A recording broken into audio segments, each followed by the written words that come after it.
السلام علیکم ناظرین، میرا نام ہے سعدی اور آپ دیکھ رہے ہیں سعدیہ کی لائبریری۔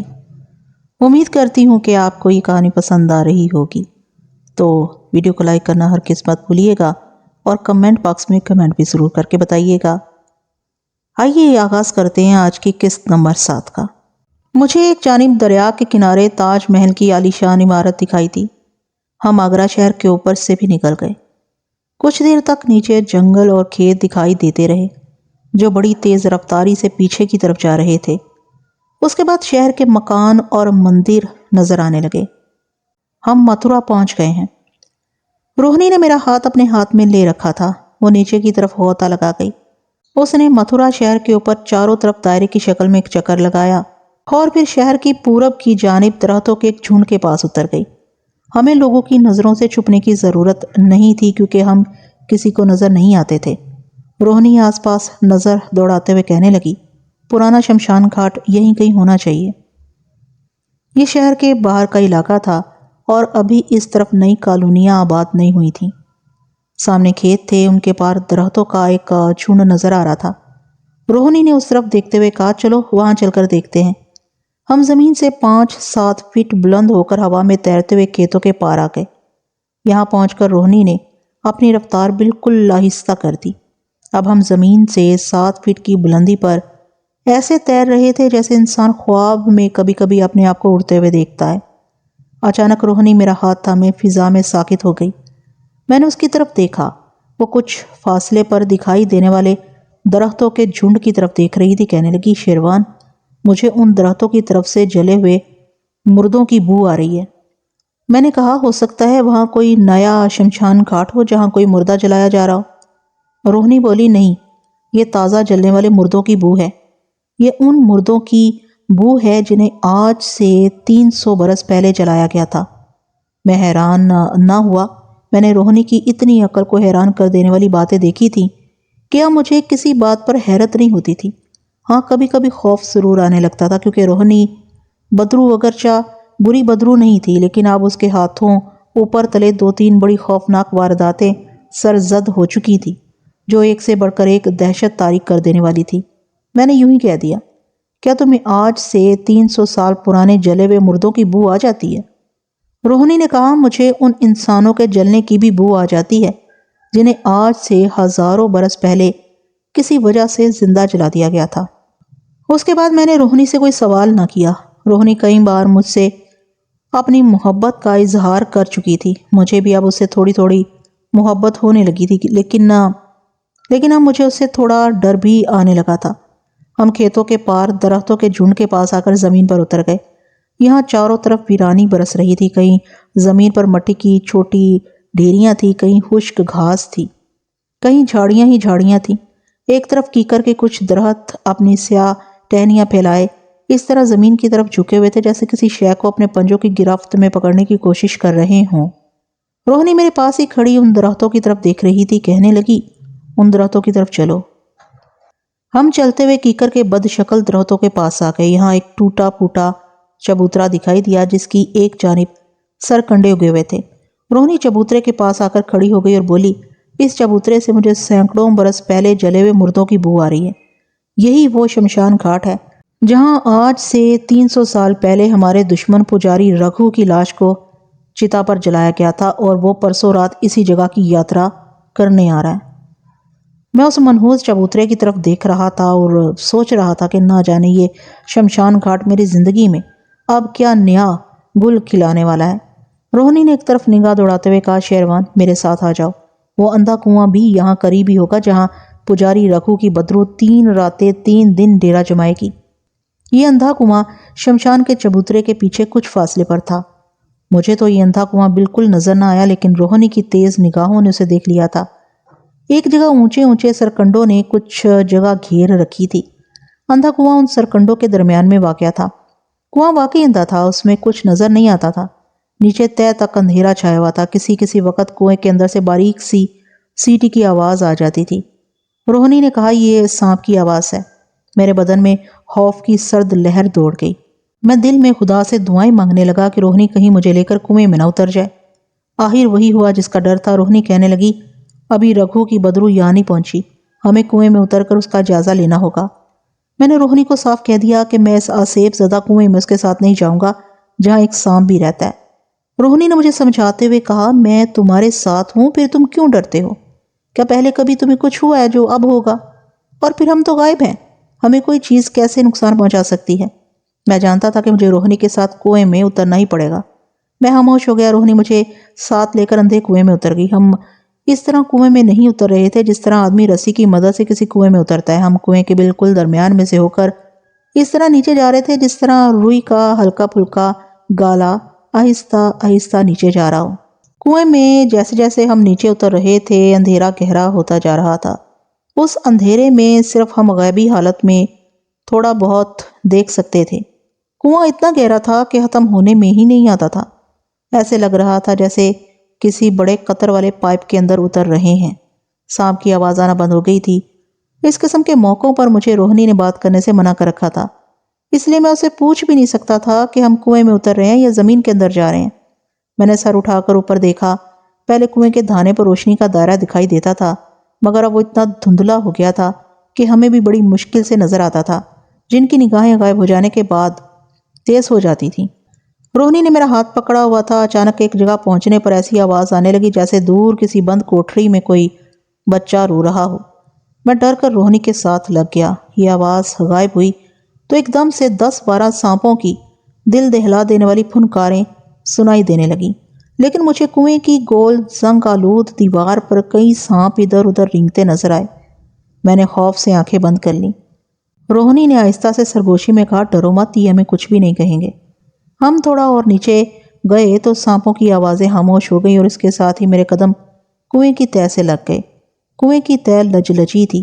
مجھے ایسے محسوس ہوا جیسے میں کسی بہت بڑی چھپکلی کے اوپر پاؤں رکھ دیے ہوں۔ میں اتنا کبھی نہیں ڈرتا تھا جتنا خوف مجھے اس وقت محسوس ہوا۔ اندھیرے میں ہمیں کنویں کی گول دیوار دھندلی اور سرمئی رنگ کی نظر آ رہی تھی۔ میں نے تہہ کی طرف دیکھا۔ وہ دیکھ کر میری جان ہوا ہو گئی کہ کنویں کی تہہ جہاں ہم کھڑے تھے دلدل کی طرح اوپر نیچے ہونے لگی تھی۔ میں نے روہنی سے اپنا ہاتھ چھڑا کر اس کا بازو پکڑ لیا۔ اسے اندازہ ہو گیا تھا کہ میں کس قدر خوف محسوس کر رہا ہوں۔ اس نے سرگوشی میں مجھے ہلکی سی سرزنش کرتے ہوئے کہا، یہ کیا ہو گیا تمہیں شیروان؟ میں نے لرزتی ہوئی سرگوشی میں کہا، مجھے کنویں کی تہہ نیچے کھینچ رہی ہے۔ روہنی نے کہا، یہ تمہارا وہم ہے، اپنا دل مضبوط رکھو۔ میں نے دل میں کلمہ پڑھنا شروع کر دیا۔ اس کے فوراً بعد جیسے کنویں کی تہہ ساکت ہو گئی اور میرا ڈر خوف دور ہو گیا۔ روہنی جھک کر کنویں کی دیوار کی زنگ آلود اکھڑی ہوئی اینٹوں کے درمیان پڑے ہوئے چھوٹے بڑے شگافوں کو غور سے دیکھ رہی تھی۔ یہ اندھا کنواں واقعی چڑیلوں کا مسکن لگتا تھا۔ ایک تو یہ 300 سال پرانا تھا، دوسرے اس کی دیواروں میں گڑے پڑے ہوئے تھے اور جگہ جگہ جنگلی بیلیں اگی ہوئی تھی۔ دیوار کے ایک شگاف کے پاس روہنی کچھ زیادہ دیر تک رکی رہی۔ اس اندھے کنویں میں جو بھی سراغ رسانی کر رہی تھی مجھے اسے کوئی دلچسپی نہیں تھی۔ میں سہمی ہوئی نظروں سے ارد گرد یہ دیکھ رہا تھا کہ کوئی سانپ تو میری طرف نہیں بڑھ رہا۔ یہ کنواں 10-15 فٹ گہرائی میں تھا اور کئی جگہوں پر گلے سڑے کوڑے کرکٹ کی ڈھیریاں پڑی ہوئی تھیں۔ کنویں کی تہہ جہاں ہم کھڑے تھے بے حد تاریک تھی اور مجھے بھی چیزیں بڑے غور سے دیکھنے کے بعد دکھائی دے رہی تھی۔ حالانکہ غیبی حالت میں مجھے گہری سے گہری تاریکی میں بھی چیزیں صاف نظر آ جاتی تھیں۔ روہنی ابھی تک گول دیوار کے شگاف سے باہر نکلی ہوئی اینٹوں کو بڑے غور سے جھک کر دیکھ رہی تھی۔ پھر اس نے ایک نوکیلی اینٹ پر آہستہ سے ہاتھ پھیرا تو ہلکی سی گڑ گڑاہٹ کی آواز سنائی دی۔ پھر اس نے ایک جھٹکے کے ساتھ اپنا ہاتھ پیچھے کر لیا جیسے اسے کسی جگہ سے بجلی کے کرنٹ کا جھٹکا لگا ہو۔ میں نے سرگوشی میں پوچھا، روہنی؟ روہنی نے فوراً میرے منہ پر اپنا ہاتھ رکھ دیا۔ یہ وہی ہاتھ تھا جو وہ شگاف کی نوکیلی اینٹ پر پھیر رہی تھی۔ اس ہاتھ میں سے جلے ہوئے انسانی گوشت کی بو آ رہی تھی۔ میں روہنی سے بہت کچھ پوچھنا چاہتا تھا مگر پوچھ نہیں سکتا تھا۔ میں نے محسوس کیا کہ ہاتھ کو کسی چیز کا جھٹکا لگنے کے بعد روہنی بھی ڈر گئی ہے۔ اس نے مجھے بازو سے پکڑا اور ہم کنویں میں اوپر کو اٹھنے لگے۔ کنویں میں اترتے وقت ہماری رفتار بہت ہی ہلکی تھی، لیکن کنویں سے باہر جاتے وقت ہماری رفتار تیز ہو گئی تھی۔ ہمیں اپنے نیچے سانپوں کی پھنکاریں سنائی دے رہی تھیں۔ یہ پھنکاریں آدھے کنویں تک ہمارے پیچھے آئیں، پھر صرف ایک سانپ کی سیٹی کی آواز رہ گئی۔ یہ پھنکاریں آدھے کنویں تک ہمارے پیچھے آئیں، پھر صرف ایک سانپ کی سیٹی کی آواز رہ گئی۔ اس آواز نے کچھ اوپر تک ہمارا پیچھا کیا، پھر یہ آواز بھی خاموش ہو گئی۔ اوپر سے کنویں کے دانے پر ان کی روشنی کچھ مدھم پڑ گئی تھی۔ ہم کنویں سے باہر نکلے تو معلوم ہوا کہ باہر آسمان بادلوں سے ڈھک چکا تھا اور کالی گھٹائیں چھا رہی تھیں۔ ان کی وجہ سے دن کی روشنی مدھم پڑ گئی تھی۔ کنویں سے باہر نکلتے وقت جب روہنی نے میرا ہاتھ چھوڑ دیا تو میں نے اس سے پوچھا، تمہیں دیوار کے شگاف میں کچھ نظر آیا تھا کیا؟ روہنی نے آہستہ سے کہا، مجھے کچھ نظر نہیں آیا تھا۔ میں نے کہا، تو پھر تم اتنی جلدی اپنا ہاتھ پیچھے کیوں کر لیا تھا؟ روہنی نے کہا، تم بہت سوال پوچھنے لگے ہو، یہ عادت ٹھیک نہیں۔ میں خاموش ہو گیا۔ اتنے میں بارش شروع ہو گئی۔ ہم چونکہ غائب تھے اس لیے ہم بارش میں بھیگ نہیں سکتے تھے۔ روہنی میرے ساتھ تھی اور ہم زمین سے کوئی 3 فٹ بلند ہو کر جا رہے تھے، مگر ہم چل نہیں رہے تھے بلکہ فضا میں تیر رہے تھے۔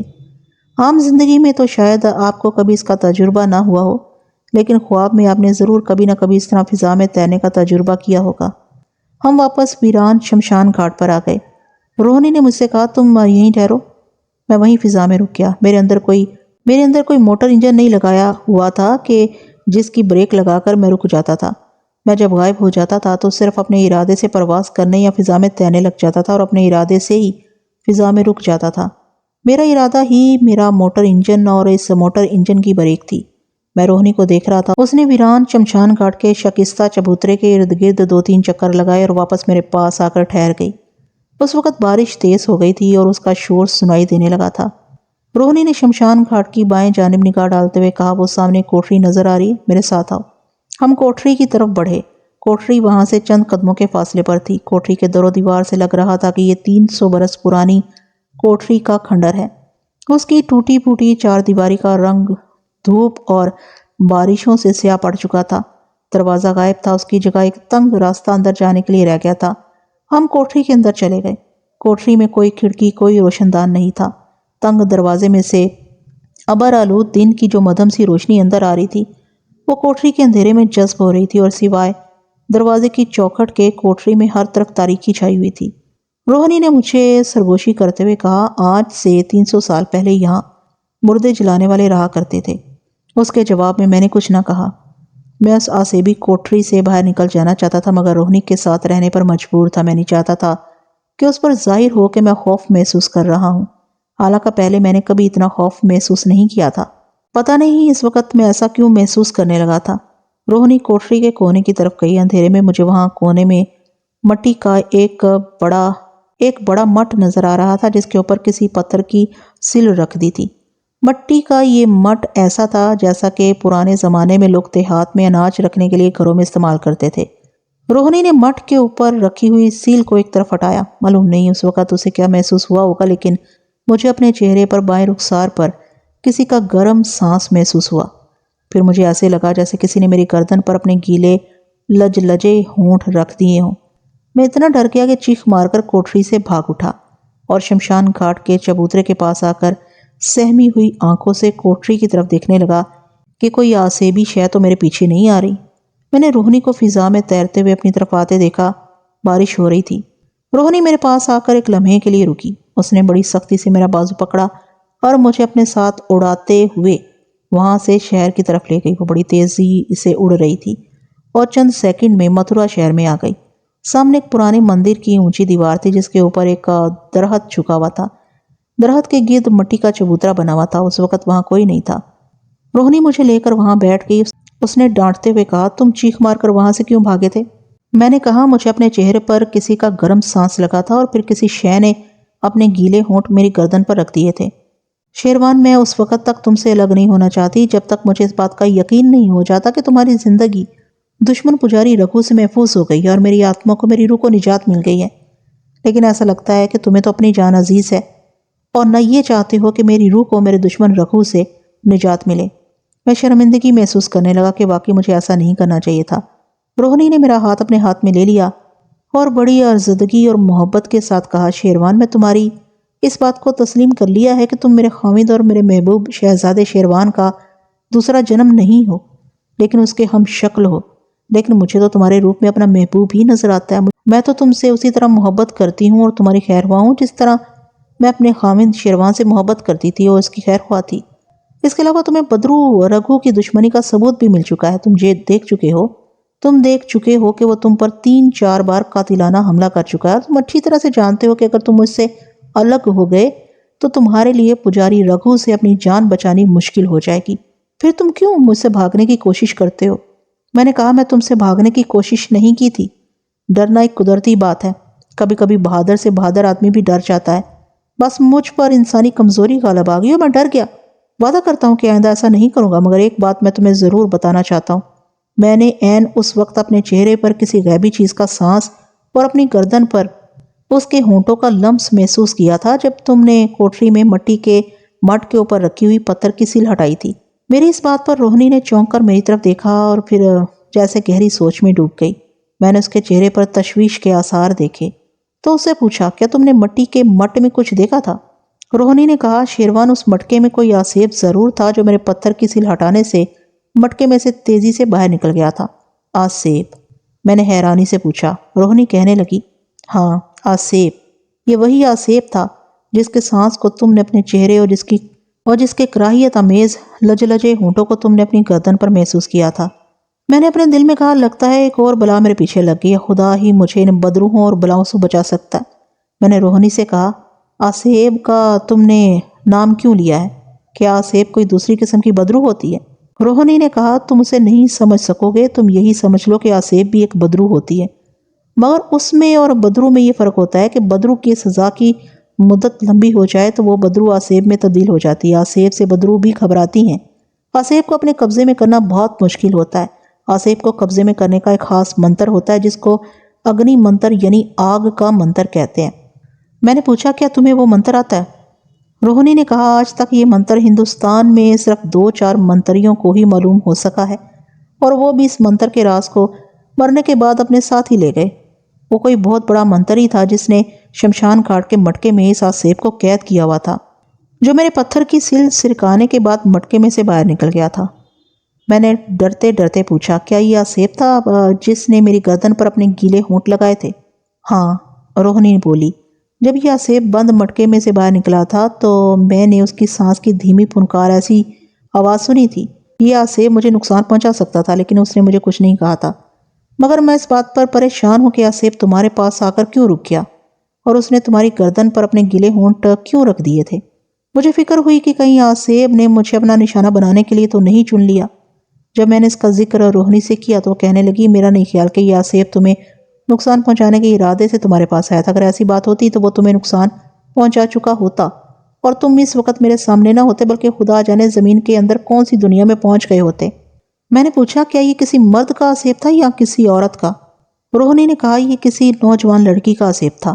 میں نے دوسرا سوال کیا، تمہیں کیسے پتا چلا کہ یہ کسی نوجوان لڑکی کا آسیب تھا؟ روہنی بولی، ہمیں پتا چل جاتا ہے۔ کیسے پتا چل جاتا ہے؟ تم نہیں سمجھ سکو گے۔ میں نے اپنا خوف دور کرنے کی غرض سے پوچھا، کہ یہ آسیب اس وقت بھی ہمارے ساتھ ہے؟ روہنی نے کہا، میں آسیب کو نہیں دیکھ سکتی۔ آسیب صرف ان منتریوں کو ہی دکھائی دیتا ہے جن کے پاس آسیب کا منتر ہو، یا پھر ان لوگوں کو نظر آ جاتا ہے جن کو آسیب خود اپنی مرضی سے یہ پورے اسرار منتر بتا دے۔ میں نے روہنی سے کہا، تم نے تو آسیب کو کسی بڑے منتری دشمن کی قید سے رہائی دلائی ہے اور اسے اسی طرح مٹکے سے آزاد کرایا ہے جس طرح میں نے تمہیں مرتبان کھول کر پجاری رگھو کی قید سے آزاد کرایا تھا۔ اس اعتبار سے تو آسیب کو تمہارا شکر گزار ہونا چاہیے۔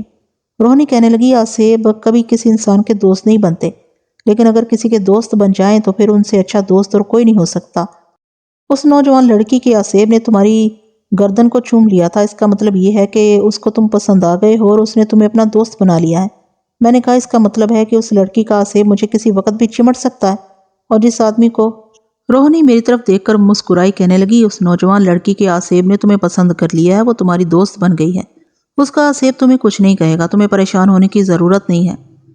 میں نے اس نوجوان لڑکی کے آسیب میں دلچسپی لیتے ہوئے پوچھا، اگر میں اس لڑکی کے آسیب کو دیکھ ہی نہیں سکتا تو پھر اس کی دوستی کا مجھے کیا فائدہ؟ روہنی بولی، شاید وہ خود کبھی تو تمہیں اپنا آپ دکھا دے، لیکن کیا تمہیں اسے دیکھنے کا بہت شوق ہے؟ اگر ایسی بات ہے تو یہ خیال اپنے دل سے نکال دو۔ آسیب کی دوستی کا اگر کچھ فائدہ ہوتا ہے تو اس کا نقصان بھی بہت ہوتا ہے۔ حقیقت یہ ہے کہ اب مجھے اس نوجوان لڑکی کے آسیب سے دلچسپی پیدا ہو گئی تھی، اور میرے دل سے اس کا خوف دور ہو گیا تھا، مگر روہنی کی بات میں نے اپنے پلے باندھ لی تھی کہ کسی آسیب کی دوستی اچھی نہیں ہوتی۔ متھرا شہر کے اس قدیم مندر کے باہر درخت کے نیچے چبوترے پر بیٹھے باتیں کرتے ہمیں کافی وقت گزر گیا تھا۔ میں اور روہنی ابھی تک غیبی حالت میں ہی تھے اور کوئی ہمیں دیکھ نہیں سکتا تھا۔ جتنی دیر تک میں غائب رہتا تھا اتنی دیر تک نہ تو مجھے بھوک لگتی تھی نہ ہی پیاس لگتی تھی۔ جب غیبی حالت سے زندہ انسانی حالت میں واپس آتا تھا تو بھوک اور پیاس کا احساس بھی میرے دوسرے احساسات کے ساتھ واپس آ جاتا تھا۔ میں نے روہنی سے کہا، سلطانہ ہم کب تک یہاں بیٹھے رہیں گے؟ ہمیں آج کا دن اور کل کا دن بھی اس شہر میں گزارنا ہے، کیونکہ پجاری رگھو کی بدرو کی یاترا کل رات سے شروع ہونے والی ہے۔ میرا خیال ہے کیوں نہ ہم کسی اچھے سے ہوٹل میں یہ وقت گزاریں۔ روہنی ہنس کر بولی، تم زندہ انسان ہو، تم لوگوں کو اپنے آرام و آسائش کا ضرور خیال آ جاتا ہے۔ میں نے کہا، ہم آرام نہ کریں تو کام بھی اچھی طرح سے نہیں ہو سکتا۔ روہنی بولی، مجھے کوئی اعتراض نہیں، چلو کہ شہر کے کسی ہوٹل میں چلتے ہیں۔ ہندوستان کو آزادی ملے ابھی 2-4 سال ہی گزرے تھے اور متھرا شہر میں بھی ابھی نہ تو اتنی آبادی بڑی تھی اور نہ 5 اسٹار قسم کے ہوٹل ہی تعمیر ہوئے تھے۔ ہم نے پرواز کرتے ہوئے شہر کے اوپر ایک چکر لگایا۔ ہمیں متھرا ریلوے اسٹیشن کے قریب ایک ہوٹل کی عمارت دکھائی دی۔ روہنی نے کہا، یہ ہوٹل مجھے اچھا لگتا ہے، چلو نیچے اترتے ہیں۔ ہم ایک خالی جگہ دیکھ کر زمین پر اتر آئے۔ زمین پر اترنے کے بعد روہنی انسانی شکل میں واپس آ گئی۔ وہ مجھے بھی انسانی شکل میں واپس لے آئی۔ ہم ہوٹل کی لابی میں آ گئے۔ اس زمانے کے مطابق یہ کافی ماڈرن ہوٹل تھا اور خاص طور پر یہ غیر ملکی سیاحوں کے آرام و آسائش کا خیال رکھ کر بنایا گیا تھا۔ ہم نے اس ہوٹل میں 2 7 کمرے لے لیے۔ زندہ حالت میں واپس آنے کے بعد مجھے سخت بھوک لگ رہی تھی۔ میں نے نیچے ڈائننگ ہال میں بیٹھ کر کھانا کھایا۔ روہنی میرے ساتھ ہی تھی۔ پھر اپنے کمرے میں جا کر اچھی طرح سے نہا کر تازہ دم ہو گیا۔ روہنی کے پاس ہر وقت انڈین کرنسی کے نوٹ موجود رہتے تھے۔ خدا جانے وہ غیب میں سے کہاں سے نئے نئے نوٹ منگوا لیتی تھی۔ اس نے کچھ نوٹ مجھے بھی دے دیے تھے کہ اپنے پاس رکھ لوں، ان کی کسی بھی وقت مجھے ضرورت پڑ سکتی تھی۔ میں نے وہ رات ہوٹل میں ہی بسر کی۔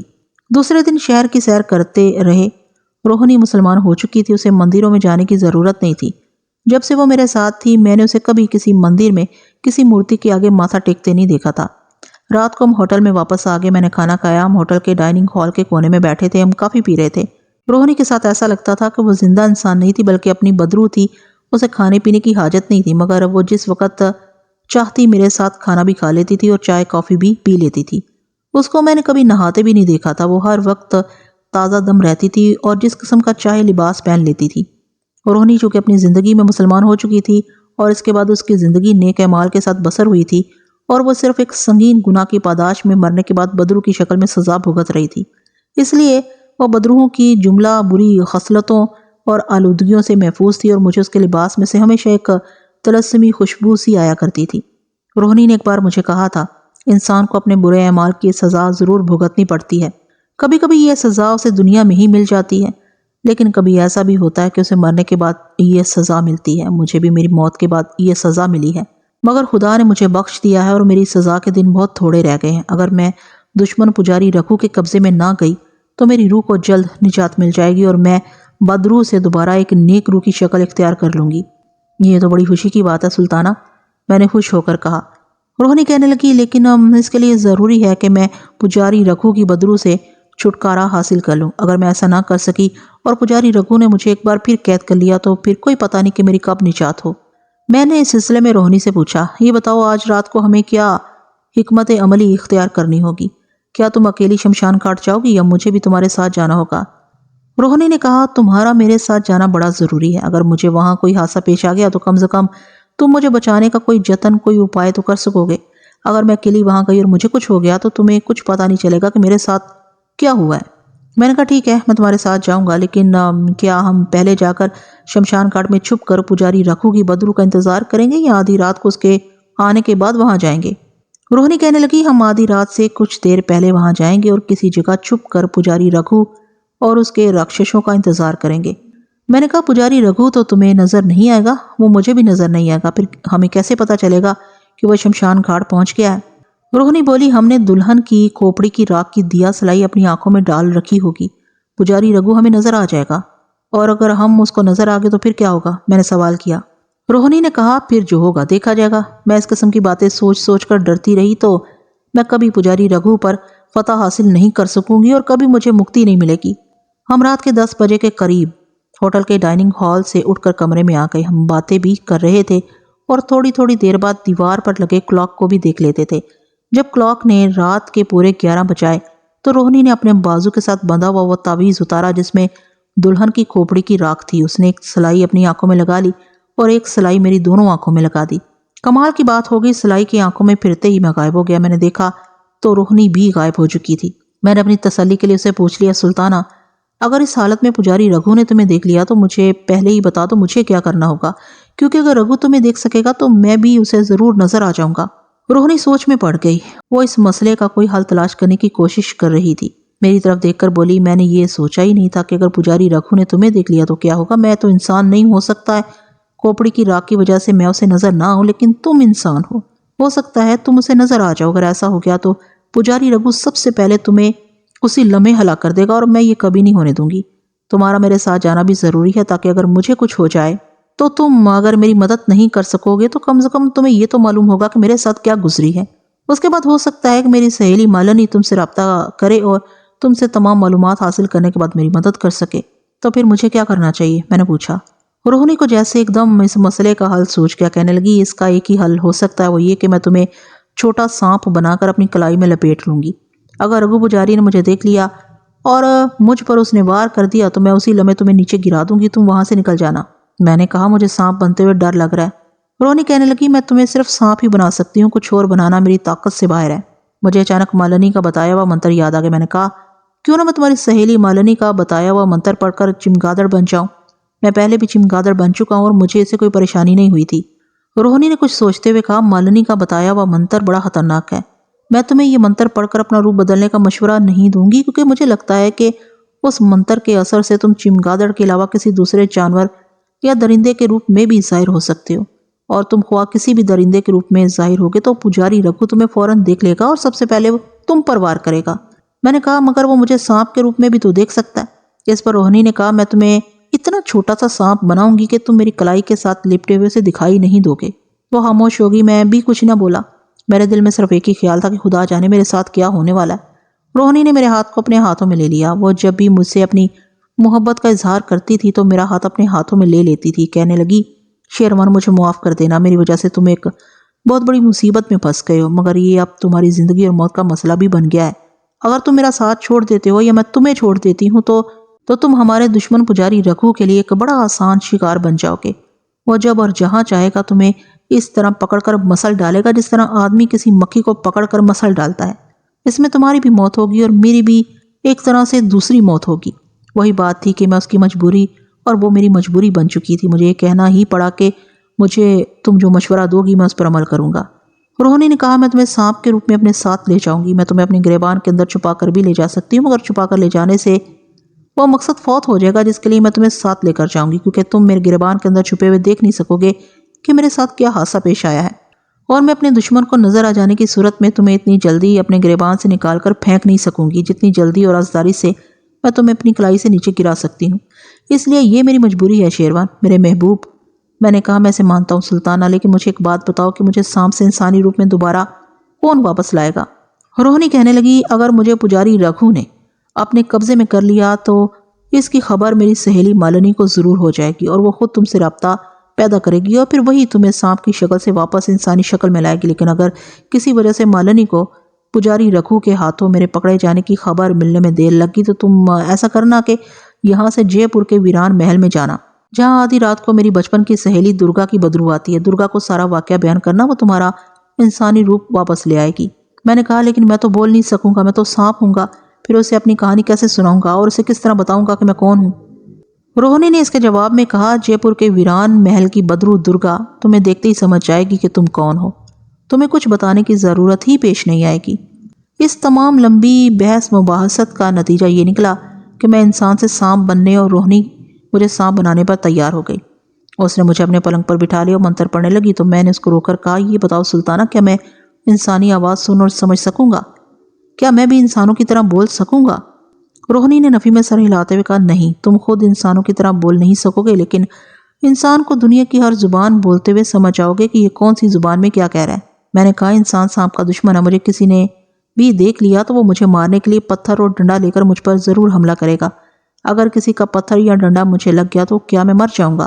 روہنی کہنے لگی، اگر تم کسی انسان کے ہاتھوں مارے گئے یا کسی کے جوتوں تلے آ کر کچلے گئے تو تم مرو گے نہیں بلکہ غائب ہو جاؤ گے، اور اس کے بعد 1 گھنٹے میں یا 1 دن گزر جانے کے بعد تم کسی بھی دوسری جگہ نمودار ہو جاؤ گے۔ دوبارہ میں سانپ کے روپ میں ظاہر ہوں گا یا اپنی انسانی شکل میں نے پوچھا۔ روہنی بولی، اس بارے میں یقین سے کچھ نہیں کہہ سکتی۔ تم انسان کے روپ میں دوبارہ ظاہر ہو سکتے ہو اور سانپ کی شکل میں بھی ظاہر ہو سکتے ہو۔ میں دل میں اس منحوس گھڑی کو کوسنے لگا جب میں نے روہت گڑھ کے قلعے میں سے روہنی کی آتما کو مرتبان میں سے آزاد کیا تھا، مگر اب میرے کوسنے یا نہ کوسنے سے کوئی فرق نہیں پڑتا تھا۔ اس لیے دانش مند لوگوں کا کہنا ہے کہ انسان کو ہر قدم سوچ سمجھ کر اٹھانا چاہیے اور جس شے سے اس کا کوئی تعلق واسطہ نہ ہو اس میں دخل نہیں دینا چاہیے اور خاموشی سے آگے گزر جانا چاہیے۔ روہنی نے پوچھا، کیا تم تیار ہو؟ تیار ہوں، میں نے سخت بیزاری کے عالم میں جواب دیا۔ روہنی اور میں دونوں غیبی حالت میں تھے مگر ایک دوسرے کو نظر آ رہے تھے۔ اس نے آنکھیں بند کر لی اور میری جون بدلنے کا خاص منتر پڑھنا شروع کر دیا۔ میں نے ڈر کے مارے اپنی آنکھیں بند کر رکھی تھیں، اس لیے کہ میں اپنے آپ کو سانپ کی جون بدلتے نہیں دیکھ سکتا تھا۔ یہ بڑی دہشت طاری کر دینے والی بات تھی۔ 3-4 منٹ تک روہنی منتر کا جاپ کرتی رہی۔ جب اس نے منتر پڑھنا بند کیا تو مجھے ایسے لگا جیسے کسی نے پیچھے سے مجھے آہستہ سے دھکا دے دیا ہو۔ پھر بھی میں نے آنکھیں بند رکھی۔ روہنی کی آواز آئی، شیروان آنکھیں کھول کر دیکھو۔ یا اللہ خیر، میں نے اپنے دل میں کہا اور آنکھیں کھول دی۔ مجھے اپنا جسم دکھائی نہ دیا۔ میں نے روہنی سے پوچھا، میں کہاں ہوں؟ روہنی نے اپنی مٹھی میرے سامنے کھول دی اور بولی، یہ دیکھو۔ میں نے دیکھا کہ روہنی کی ہتھیلی پر کمرے کے بلب کی روشنی میں ایک بلسط بھر کا خاکستری رنگ کا سانپ گردن اٹھائے اپنا چھوٹا سا پھن کھولے بیٹھا تھا۔ میں نے دہشت زدہ ہو کر روہنی سے پوچھا، کیا یہ میں ہوں؟ روہنی نے کہا، ہاں یہ تم ہی ہو اور تم ہی مجھ سے بات کر رہے ہو۔ میں نے کہا، لیکن اگر میں سانپ بن چکا ہوں تو انسانوں کی زبان میں کیسے بات کر سکتا ہوں؟ روہنی نے کہا، تم سانپوں کی زبان میں ہی بات کر رہے ہو، لیکن میں اپنی بدروحوں والی شکتی کی مدد سے تمہاری سانپوں کی زبان کو یہاں کے انسانوں کی اردو زبان میں تبدیل کر کے سن رہی ہوں اور تم بھی اسی زبان میں اپنی آواز سن رہے ہو۔ اس نے مجھے اپنی کلائی کے گرد لپیٹ لیا اور کہا، میری کلائی سے ہی چمٹے رہنا شیروان۔ اگر شمشان گھاٹ پر میں آنکھوں میں ڈالی دلہن کی کھوپڑی کی راکھ کی وجہ سے پجاری رگو کو نظر نہ آئی تو میں موقع پا کر اسے اپنے ایک آتشناک منتر سے جلا کر بھسم کرنے کی کوشش کروں گی۔ لیکن اگر میں اسے نظر آ گئی اور اس نے مجھ پر وار کر دیا تو میں سب سے پہلا کام یہ کروں گی کہ وہیں اپنی کلائی سے تمہیں نیچے لڑکا دوں گی۔ تم زمین پر گرتے ہی فوراً وہاں سے جتنی دور بھاگ سکو بھاگ جانا۔ میرے ساتھ جو ہوگا میں اسے خود ہی سنبھال لوں گی۔ میرے اوپر ہدایات اور شرائط کا ٹوکرا پھینک دیا گیا تھا مگر میں نے بڑے صبر اور حوصلے کے ساتھ ان ساری شرطوں اور ہدایات کو سنا تھا اور انہیں اپنے دل پر نقش کر لیا تھا، کیونکہ ان پر عمل کرنے میں ہی میری زندگی تھی اور ان سے غفلت برتنے میں میری موت تھی۔ روہنی پلنگ پر سے اٹھ کر ہوٹل کی کھلی کھڑکی کے پاس آ گئی۔ یہ اماوس کی رات تھی۔ ہندوؤں کے عقیدے کے مطابق اماوس کی رات سب سے تاریک اور اندھیری رات ہوتی ہے۔ آسمان پر تارے نکلے ہوئے تھے، چاند نہیں نکلا ہوا تھا۔ میں روہنی کی کلائی سے لپٹا ہوا تھا اور میں اس کا سارا جسم دیکھ رہا تھا۔ میں گردن گھما کر اپنا سانپ والا جسم بھی دیکھ رہا تھا۔ مجھے یقین نہیں آ رہا تھا کہ میں آدمی سے چھوٹا سا خاکستری رنگ کا سانپ بن گیا ہوں۔ اسے سنسکرت زبان میں کایا کلپ کہتے ہیں۔ میرا واقعی کایا کلپ ہو گیا ہوا تھا۔ روہنی کھڑکی پر چڑھ کر کھڑی ہو گئی۔ یہ اس ہوٹل کی دوسری منزل تھی۔ روہنی نے کھڑکی میں سے چھلانگ لگا دی اور وہ نیچے گرنے کی بجائے ہوا میں اڑنے لگی۔ کھڑکی سے باہر آتے ہی 2-3 منزلیں اور بلند ہو گئی اور متھرا شہر کی پورب کی جانب رخ کر لیا۔ میں نے نیچے دیکھا۔ نیچے رات کی تاریکی میں شہر کی روشنیاں ستاروں کی طرح جھلملا رہی تھیں۔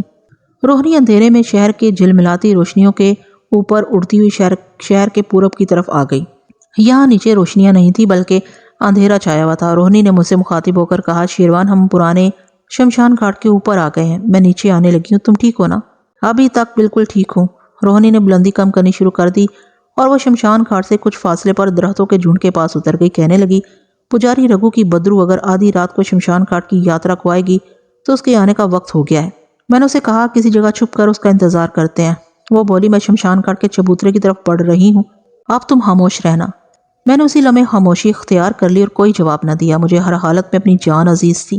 رات واقعی بہت اندھیری، تاریک اور ڈراؤنی تھی، مگر اس اندھیرے میں بھی روہنی کو دیکھ رہا تھا اور وہاں پر موجود ہر شے بھی دھندلی دھندلی نظر آ رہی تھی۔ روہنی سنبھل کر قدم اٹھاتی شمشان گھاٹ کے چبوترے کی طرف بڑھ رہی تھی۔ ارد گرد سناٹا چھایا ہوا تھا۔ چتا کے چبوترے اور شمشان گھاٹ کی پرانی کوٹری کے درمیان ذرا ہٹ کر گھنا درخت تھا۔ روہنی کہنے لگی، میں اس درخت میں چھپ کے پجاری رگھو کی بدرو کا انتظار کروں گی۔ اور وہ زمین سے بلند ہوتے ہوئے درخت کی گھنی شاخوں میں آ کر درخت کے ایک دو شاخے پر ٹانگیں لٹکا کر بیٹھ گئی۔ وہاں سے شمشان کا چبوترا اور پرانی کوٹری دونوں دکھائی دے رہی تھی۔ یہ وہی پرانی کوٹری تھی جس کے اندر وہ پرانا مٹکا تھا جس کی پتھر کی سل ہٹا کر روہنی نے نوجوان لڑکی کے آسیب کو آزاد کر دیا تھا، اور جس کے سانس کو میں نے اپنے چہرے پر محسوس کیا تھا، اور جس نے میری گردن کو اپنے گیلے ہونٹوں سے چوم کر میرے بدن پر کپ کپی طاری کر دی تھی۔ میں روہنی کی کلائی سے لپٹا بالکل خاموش تھا۔ میرا ذہن انسانی ذہن ہی کی طرح سوچ رہا تھا، اور اس طرح محسوس کر رہا تھا جس طرح میں انسانی شکل و صورت میں محسوس کیا کرتا تھا۔ درخت کی جس شاخ پر روہنی بیٹھی تھی، وہاں سے نیچے چتا کا چبوترا اور پرانی کوٹری صاف نظر آ رہی تھی۔ روہنی نے بڑی دھیمی آواز میں کہا، درگا نے بتایا تھا کہ پجاری رکھو کی بدرو کے آنے سے پہلے اس کے محافظ 4 راکشش شمشان گھاٹ پر آتے ہیں۔ میں نے سرگوشی میں پوچھا، کیا ہم انہیں دیکھ سکیں گے؟ روہنی نے کہا، ہم نے اپنی آنکھوں میں جس راکھ کی سلائی ڈالی ہوئی ہے وہ ہمیں ان راکششوں کو دکھا دے گی۔ روہنی نے جملہ پورا کیا ہی تھا کہ اچانک جس درخت پر ہم بیٹھے تھے وہ آہستہ آہستہ لرزنا شروع ہو گیا۔ روہنی نے خاموش سرگوشی میں کہا، خاموش، راکشش آ رہے ہیں۔ درخت تھوڑی دیر لرزتے رہنے کے بعد ساکت ہو گیا۔ اس کے بعد ایسا گہرا سناٹا چھا گیا کہ مجھے روہنی کے سانس لینے کی آواز سنائی دے رہی تھی۔ اس سناٹے میں دور سے ایسی آوازیں آنے لگیں جیسے بہت سی بلیاں رو رہی ہوں۔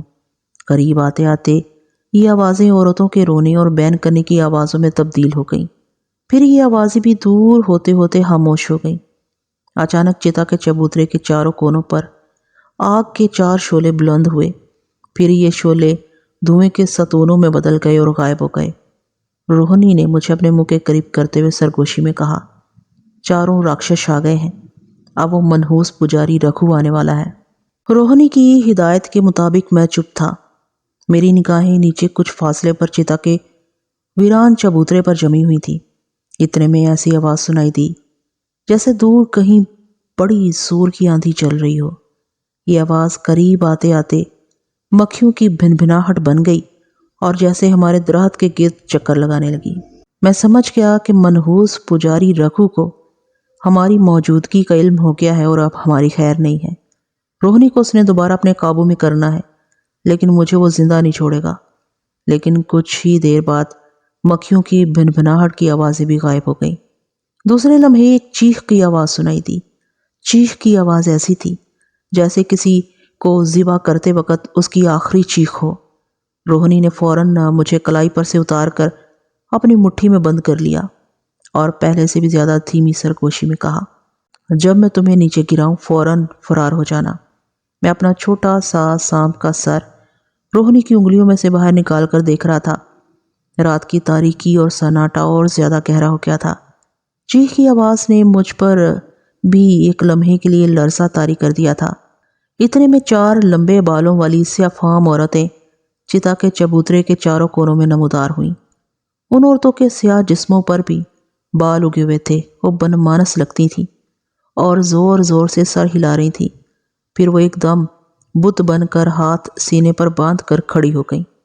اب تاریکی میں ایک طرف سے ایسی دہشت ناک آواز سنائی دی جیسے کسی مگرمچھ نے پھنکار ماری ہو، اور اس کے ساتھ ہی ہمارا دشمن منحوس پجاری رکھو کا تخت نمودار ہوا۔ تخت کو 4 سیاہ فام حبشیوں نے اٹھایا ہوا تھا۔ تخت پر ایک کرسی رکھی تھی۔ کرسی پر پجاری رکھو ایک ہاتھ میں عصا لیے زرد لباس میں بیٹھا تھا۔ اس کا سر مڑا ہوا تھا اور آنکھوں میں ایسی چمک تھی جیسے انگارے دہک رہے ہوں۔ میں نے اسے پہچان لیا تھا۔ سیاہ فام حبشیوں نے تخت چتا کے چبوترے پر رکھ دیا۔ پجاری رکھو تخت پر سے اتر کر چبوترے پر آ کر کھڑا ہو گیا۔ اس نے اپنی دہکتی ہوئی آنکھوں سے چاروں طرف دیکھا، ایک لمحے کے لیے بالکل ساکت ہو کر کھڑا رہا، پھر چبوترے سے اترا اور پرانی کوٹری کی طرف چلنے لگا۔ سیاہ فام حبشی عورتیں دوڑ کر اس کے دائیں بائیں ہو گئیں۔ پھر 2 حبشی عورتیں کوٹری کے دروازے کے دونوں جانب ادب سے کھڑی ہو گئیں۔ پجاری رکھو کوٹری میں چلا گیا۔ روہنی نے آہستہ سے مجھے کہا، اسے ہماری موجودگی کا علم نہیں ہوا۔ مجھے یقین ہے کہ میں اس کے سامنے گئی تو وہ مجھے دیکھ بھی نہیں سکے گا۔ میں نے بھی سرگوشی میں کہا، روہنی سوچ سمجھ کر کوئی قدم اٹھانا۔ روہنی نے مجھے سختی سے کہا، تم مت بھولو۔ میں خاموش ہو گیا۔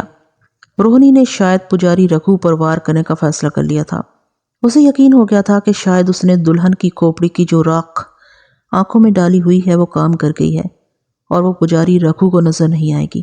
کچھ مجھے بھی ایسا ہی یقین ہو رہا تھا، کیونکہ پجاری رگھو کے پاس بے پناہ جادوئی طاقت تھی اور وہ اپنی طاقت کی وجہ سے ہماری موجودگی کو محسوس کر سکتا تھا، مگر وہ ایسے نہیں کر سکا تھا۔ اگر اسے ہماری موجودگی کا ذرا سا بھی احساس ہو جاتا تو وہ فوراً ہم پر حملہ کر دیتا۔ روہنی درخت سے آہستہ آہستہ نیچے آ گئی۔ میں اس کی مٹھی میں تھا اور اس کی انگلیوں کے درمیان سے اپنی سری باہر نکالے دیکھ رہا تھا۔ روہنی آہستہ آہستہ اس کوٹری کی طرف چلنے لگی جس میں تھوڑی دیر پہلے پجاری رگھو داخل ہوا تھا۔ دونوں حبشی عورتیں کوٹری کے باہر دونوں جانب سر جھکائے کھڑی تھیں۔ روہنی ان کے قریب سے ہو کر گزر گئی، مگر ان میں سے کوئی بھی روہنی کو نہ دیکھ سکی۔ روہنی نے منہ ہی منہ میں کوئی منتر پڑھنا شروع کر دیا تھا۔ وہ کوٹری میں داخل ہو گئی۔ کوٹری میں ایک طاق تھا جس میں کھوپڑی کے پیالے میں دیا جل رہا تھا۔ میں نے خوف کے مارے اپنا سر روہنی کی انگلیوں میں ذرا نیچے کر لیا تھا اور سمٹ گیا تھا۔ میں نے بھی دیکھا اور روہنی نے بھی دیکھا کہ کوٹری بالکل خالی پڑی تھی۔ ہمارے سامنے تھوڑی دیر پہلے پجاری رگھو اس کوٹری میں داخل ہوا تھا، مگر اب وہ اندر نہیں تھا۔ کوٹری میں نہ کوئی روشن دان تھا، نہ کوئی کھڑکی تھی۔ پھر خدا جانے وہ منحوس پجاری کہاں غائب ہو گیا تھا۔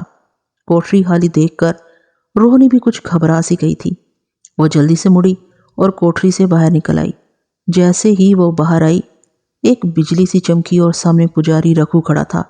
اس کی آنکھوں سے چنگاریاں پھوٹ رہی تھیں۔ اس نے گرج کر کہا، روہنی، میں تیری تلاش میں تھا، تو خود ہی میرے جال میں آ گئی، اب تو بچ کر نہیں جائے گی۔ روہنی نے منتر پڑھ کر پجاری کی طرف زور سے پھونک ماری، مگر عیار پجاری ہوشیار ہو چکا تھا۔ وہ پلک جھپکتے میں غائب ہو گیا۔ پھر ایسی خوفناک آوازیں آنے لگیں جیسے ہاتھی چنگاڑ رہے ہوں، شیر دھاڑ رہے ہوں، سانپ پھنکار رہے ہوں۔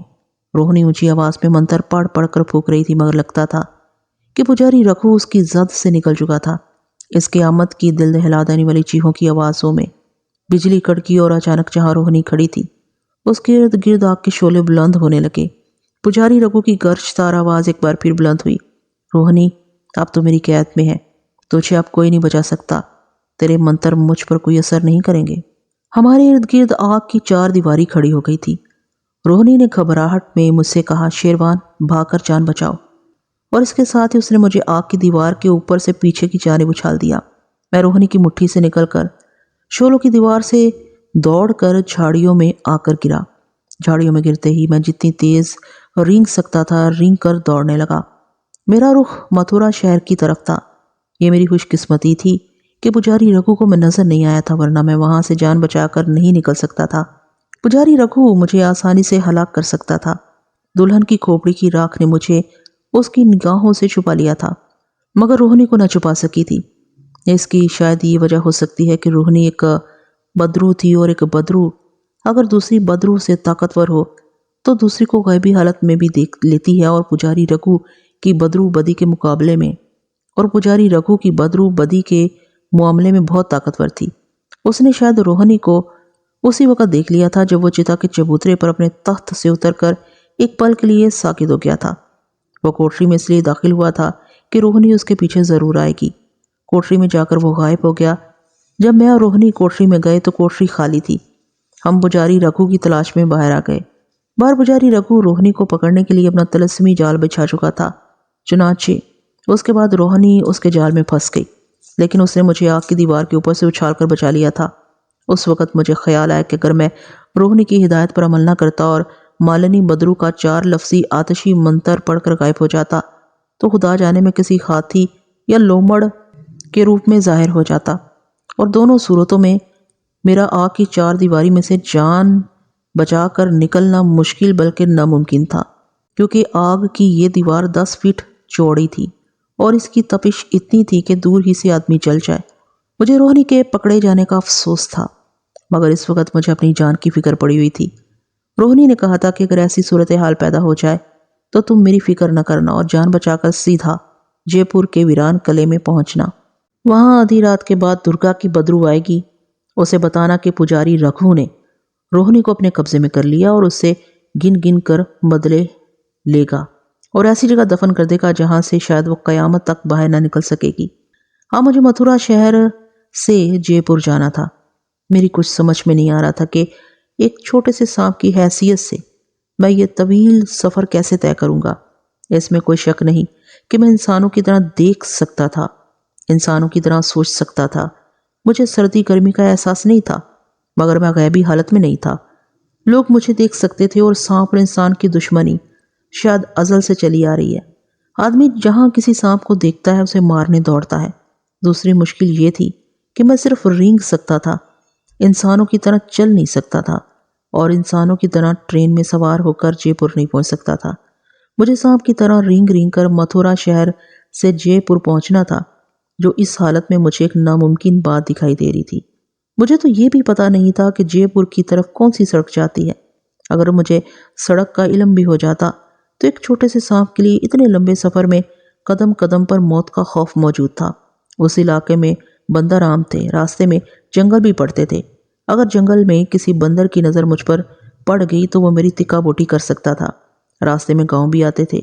کسی آدمی کی نظر مجھ پر پڑ گئی تو وہ سانپ سانپ کا شور مچا دے گا۔ لوگ لاٹھیاں پکڑ کر میرے پیچھے دوڑیں گے اور مجھے مار کر ہی دم لیں گے۔ میرے لیے متھرا سے جے پور تک قدم قدم پر موت منہ پھاڑے کھڑی تھی۔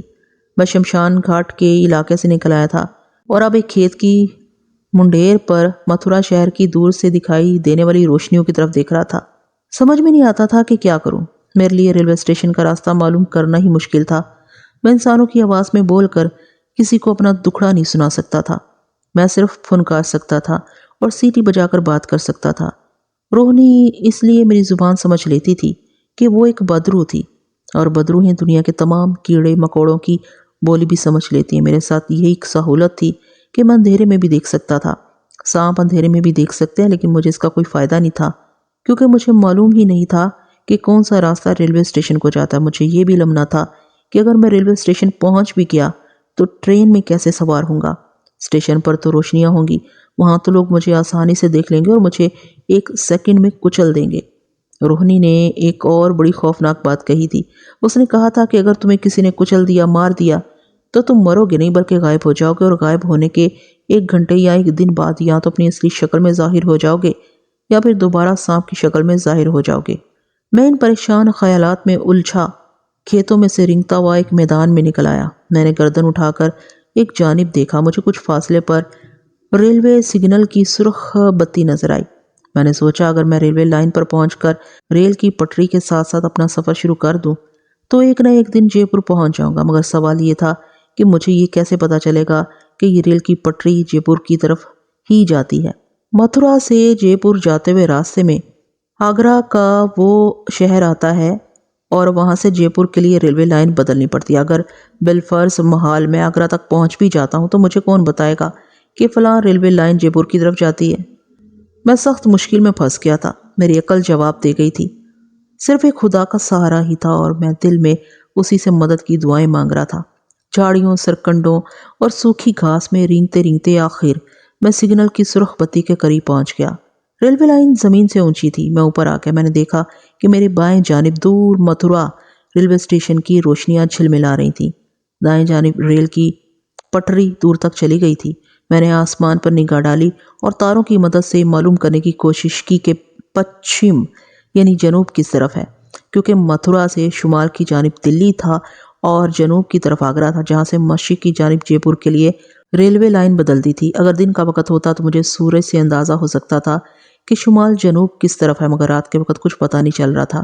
آخر میں نے یہی فیصلہ کیا کہ کسی جگہ چھپ کر مجھے سورج نکلنے کا انتظار کرنا چاہیے۔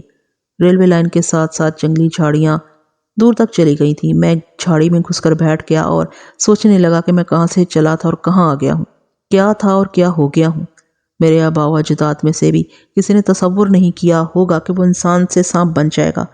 خدا کا شکر ہے کہ میرا ذہن انسانوں کی طرح کام کر رہا تھا۔ مجھے اپنے بچپن کے بمبئی والے دوست جمشید کا خیال آ گیا۔ اگر وہ مجھے اس عالم میں دیکھ بھی لے تو اسے کبھی یقین تو کیا خیال بھی نہیں آ سکتا کہ یہ جو چھوٹا سا سانپ جھاڑیوں میں سمٹ کر بیٹھا ہوا ہے یہ اس کا دوست فیروز ہے۔ لیکن میں اس چکر میں پھنس چکا تھا۔ میں نے اپنی حماقت سے بدروحوں کے چھتے کو چھیڑ دیا تھا اور اب بدروحیں میرے پیچھے پڑ چکی تھیں۔ اگر میرا ذہن بھی سانپ کا ذہن ہو گیا ہوتا تو مجھے صبحوں کے انتظار کی کوفت نہ اٹھانی پڑتی، کیونکہ سانپوں کو قدرت نے وقت کے احساس کی صلاحیت نہ ہونے کے برابر دی ہوئی ہے۔ یہی وجہ ہے کہ سانپ سردیوں کے موسم اپنے بل میں پڑے پڑے بڑے سکون سے گزار دیتے ہیں۔ انہیں وقت کے گزرنے کا زیادہ احساس نہیں ہوتا، مگر میرا ذہن انسان کا ذہن تھا۔ مجھے وقت کے ایک ایک پل کے گزرنے کا احساس ہو رہا تھا۔ تھوڑی تھوڑی دیر بعد میں جھاڑیوں میں سے نکل کر آسمان پر بکھرے ہوئے تاروں کو دیکھ لیتا تھا کہ صبح ہوئی یا نہیں۔ ایک بار میں آسمان کو دیکھنے جھاڑی سے باہر نکلا تو میں نے دیکھا کہ سگنل کی بتی جو پہلے سرخ تھی اب سبز ہو گئی ہے۔ اس کا مطلب تھا اسٹیشن کی طرف سے کوئی ٹرین آنے والی تھی۔ میں یوں ہی ٹرین دیکھنے کے لیے وہیں بیٹھ گیا۔ تھوڑی دیر کے بعد دور سے انجن کی سیٹی کی آواز سنائی دی۔ میں نے اسٹیشن کی طرف نگاہیں اٹھا کر دیکھا۔ انجن کی ہیڈ لائٹ کی روشنی نظر آئی جو آہستہ آہستہ قریب ہوتی جا رہی تھی۔ پھر انجن کی چھک چھک کی آواز بھی آنے لگی۔ ابھی انڈیا میں ڈیزل ٹرینوں کا رواج نہیں ہوا تھا اور کوئلوں سے چلنے والے انجن چلتے تھے۔ مجھے زمین کی تھر تھراہٹ محسوس ہو رہی تھی۔ ٹرین قریب آ گئی تھی۔ میں جلدی سے جھاڑیوں میں گھس گیا اور انجن شور مچاتا، دھڑ دھڑاتا، زمین کو ہلاتا تیزی سے گزر گیا اور پھر ٹرین گزرنے لگی۔ زمین کی اتنی تھر تھراہٹ میں نے انسان کے روپ میں ٹرین گزرتے وقت کبھی محسوس نہیں کی تھی۔ ٹرین گزر گئی۔ شور اور تھر تھراہٹ آہستہ آہستہ ختم ہو گئی اور ایک بار پھر رات کا سناٹا چھا گیا۔ آخر خدا خدا کر کے آسمان پر دن کا اجالا نمودار ہونا شروع ہو گیا۔ کچھ دیر کے بعد سورج طلوع ہو گیا۔ سورج کے طلوع ہونے کے بعد میں ریلوے پٹری پر آ گیا اور سورج کی طرف دیکھ کر اندازہ لگا لیا کہ جنوب کا رخ کس جانب ہے۔ مجھے معلوم ہوا کہ رات کو جو ٹرین گزری تھی وہ جنوب کی طرف ہی جا رہی تھی اور آگرہ شہر بھی اسی طرف تھا۔ چنانچہ میں ریل کی پٹری کے ساتھ ساتھ جنوب کے رخ پر چل پڑا۔ مجھے یہ احساس نہیں تھا کہ میں کتنی دیر تک رینگتا رہا۔ اتنا ضرور دیکھ لیا تھا کہ میں متھرا شہر سے کافی دور نکل آیا تھا۔ پہلے میری دونوں جانب کھیت تھے، اب جنگلاتی علاقہ شروع ہو گیا تھا۔ آخر میں رینگتے رینگتے تھک گیا۔ سورج آسمان پر کافی اوپر آ چکا تھا، دھوپ نکلی ہوئی تھی۔ میں ذرا دم لینے کے لیے ایک جھاڑی میں گھس کر بیٹھ گیا۔ کنڈلی مار کر بیٹھا تھا، اپنا چھوٹا سا سر نیچے کیے ہوئے تھا۔ پتہ نہیں 15 منٹ گزرے تھے کہ 1 گھنٹہ گزر گیا۔ مجھے 2 آدمیوں کے باتیں کرنے کی آواز سنائی دی۔ آواز قریب آ رہی تھی، شاید یہ آدمی ریل کی پٹری کے ساتھ ساتھ چلے آ رہے تھے۔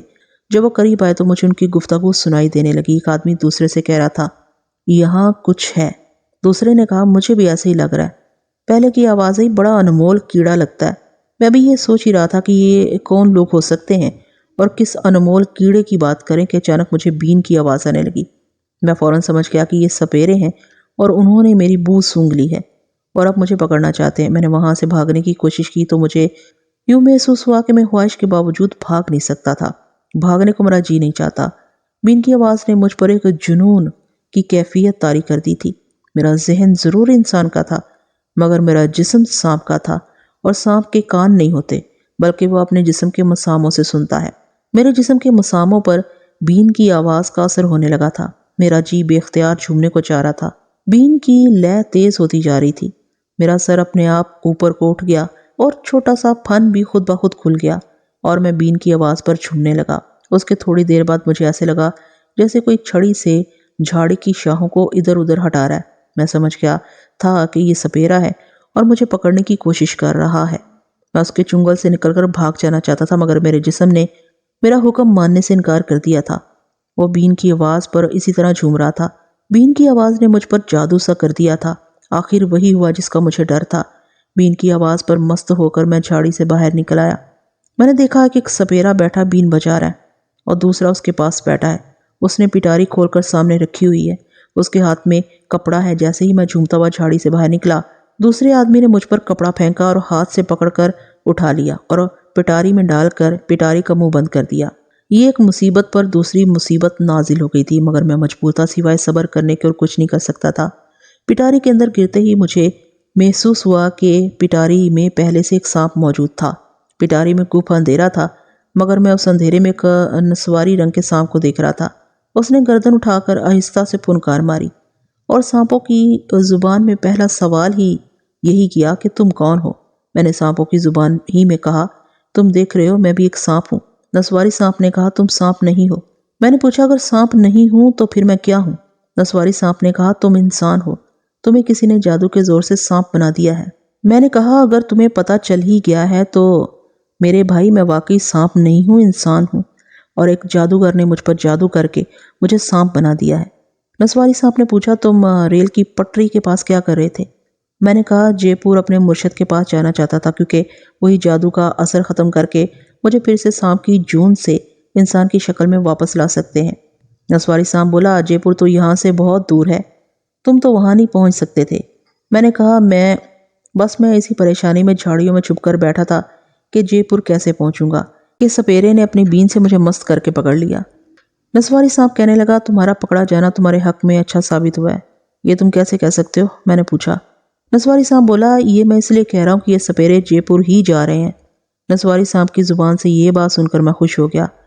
اب مجھے یقین ہو گیا تھا کہ میں ویران محل میں درگا کی بدرو سے ملاقات کر سکوں گا اور وہ اپنے جادو کے زور سے مجھے سانپ سے دوبارہ انسانی شکل میں واپس لے آئے گی۔ امید کی جو شمع میرے دل میں بجھ چکی تھی وہ پھر سے روشن ہو گئی تھی۔ میں نے نسواری صاحب سے کہا، لیکن دوست، جے پور پہنچ کر میں اس پٹاری سے کیسے باہر نکلوں گا؟ یہ سپیرے تو مجھے کبھی آزاد نہیں کریں گے۔ یہ تو کہہ رہا ہے کہ ہمیں بڑا انمول سانپ مل گیا ہے۔ نسواری صاحب کہنے لگا، اس کی تم فکر نہ کرو۔ ایک انسان دوسرے انسان کے کام آئے چاہے نہ آئے، لیکن ایک سانپ دوسرے سانپ کی ضرور مدد کرتا ہے۔ میں تمہاری مدد کروں گا اور تمہیں جے پور پہنچنے کے بعد کسی نہ کسی طرح پٹاری سے باہر نکال دوں گا۔ سپیرے نے مجھے پٹاری میں بند کرنے کے بعد پٹاری تھیلے میں ڈال کر تھیلا کندھے سے لٹکا لیا تھا اور مجھے محسوس ہو رہا تھا کہ سپیرا پیدل چلا جا رہا ہے۔ نسواری صاحب نے ان دونوں کو باتیں کرتے کہیں سن لیا تھا کہ وہ جے پور جا رہے ہیں، جہاں کوئی میلہ تھا اور ان سپیروں نے وہاں سانپ کا تماشا دکھانا تھا۔ کافی دیر تک چلتے رہنے کے بعد سپیرے شاید کسی اسٹیشن پر آ گئے تھے، کیونکہ مجھے وہاں کسی شنٹ کرتے انجن کی آواز سنائی دی تھی۔ یہاں سے دونوں سپیرے ٹرین میں سوار ہو گئے اور ٹرین کا سفر شروع ہو گیا۔ راستے میں انہوں نے کہیں سے گاڑی بدلی ہوگی، مجھے اس کا علم نہیں کیونکہ میں پٹاری میں بند تھا۔ نسواری صاحب سارا راستہ مجھ سے پوچھتا رہا کہ وہ جادوگر کون تھا اور کہاں رہتا تھا جس نے مجھے انسان سے سانپ بنا دیا تھا۔ میں نے اسے اس سے زیادہ کچھ نہ بتایا کہ وہ کوئی سپیرا ہی لگتا تھا۔ میں نے اس کے ایک سانپ کو مار ڈالا تھا۔ اس نے غصے میں آ کر مجھے انسان سے سانپ بنا کر چھوڑ دیا کہ جا اب ساری زندگی تو سانپ بنا رہے گا۔ آخر ہم لوگ جے پور پہنچ گئے۔ دونوں سپیرے ایک جگہ آ گئے جہاں میلہ لگا ہوا تھا۔ میلے کے شور و گل اور بچوں اور غبارے بیچنے والوں کی آوازیں مجھے پٹاری میں سنائی دے رہی تھیں۔ نسواری صاحب نے مجھے کہا، یہاں یہ سپیرے تماشا دکھائیں گے، تم موقع پا کر بھاگ جانا اور یہ لوگ 1000 بین بجائیں، تم ہرگز نہ رکنا۔ میں نے کہا، مگر میں کیا کروں؟ مجھ پر بین کا بہت زیادہ اور بڑی جلدی اثر ہو جاتا ہے۔ نسواری صاحب ایک لمحہ خاموش رہنے کے بعد بولا، پھر تمہیں رات کے وقت جب سپیرے سو رہے ہوں گے فرار ہونا چاہیے۔ دن بھر سپیرے میلے میں گھوم پھر کر سانپ کا تماشا دکھاتے رہے۔ انہوں نے مجھے پٹاری سے صرف 1-2 بار باہر نکالا اور سپیرے نے مجھے پکڑے ہی رکھا، زمین پر نہ چھوڑا۔ خدا جانے کیوں میں اسے انمول سانپ لگا تھا اور اسے خطرہ تھا کہ کہیں میں بھاگ نہ جاؤں۔ رات ہو گئی، سپیرے ایک جگہ سو گئے، باہر کی آوازیں خاموش ہو گئی۔ میں نے نسواری صاحب سے کہا، میرا خیال ہے رات ہو گئی ہے۔ نسواری صاحب نے کہا، سپیروں کی نیند ذرا اور گہری ہو جائے پھر تمہیں باہر نکالوں گا۔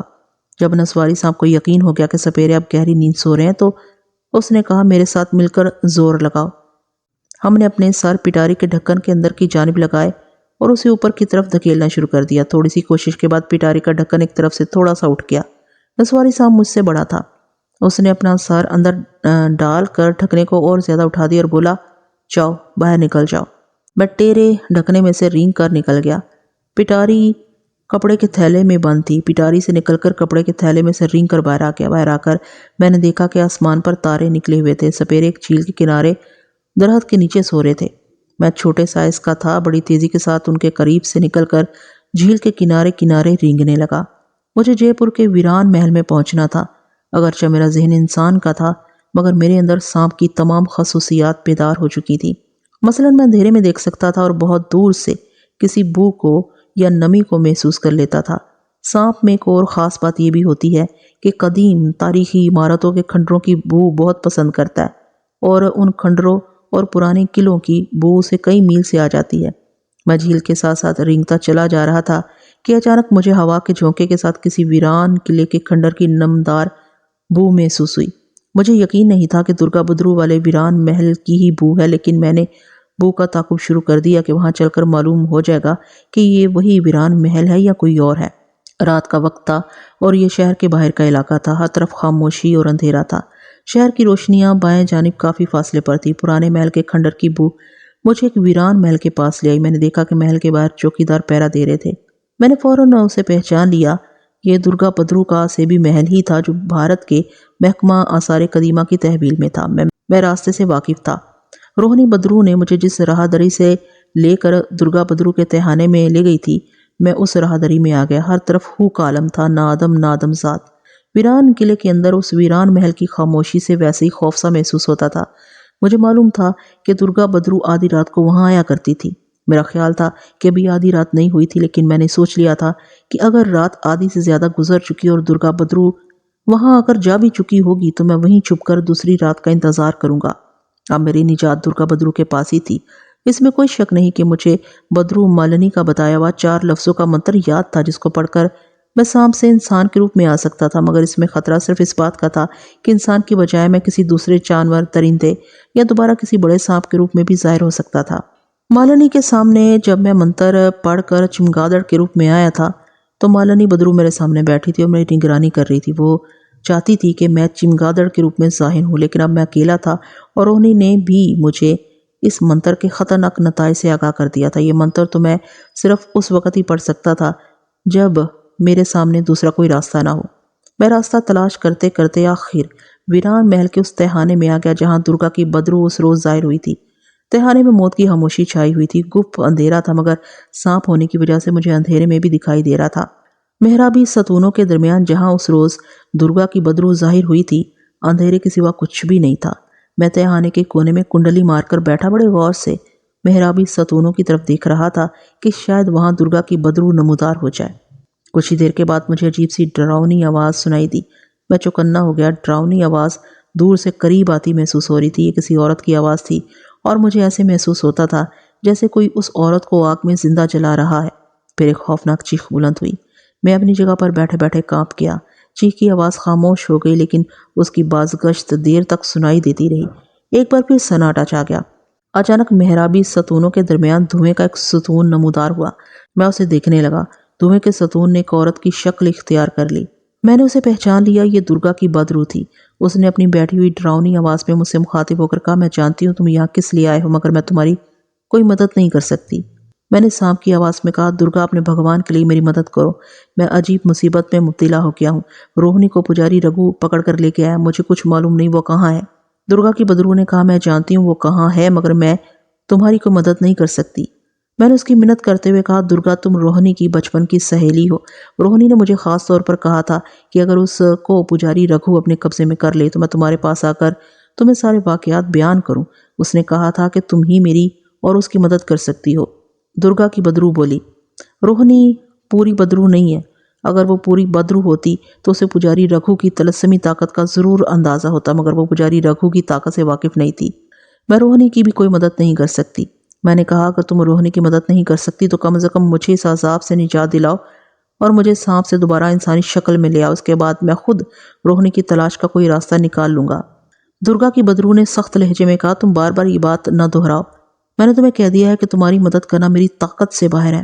میں پریشان ہو گیا، کیونکہ اگر درگا بدرو میری مدد نہیں کر سکتی تھی تو پھر کوئی میری مدد نہیں کر سکتا تھا۔ میں نے اسے کہا، درگا پھر میں کیا کروں؟ میں ساری زندگی سانپ بن کر نہیں گزار سکتا۔ درگا بولی، تمہارے پاس مالنی کا دیا ہوا 4 لفظوں کا منتر ہے، وہ پڑھو، تم سانپ نہیں رہو گے۔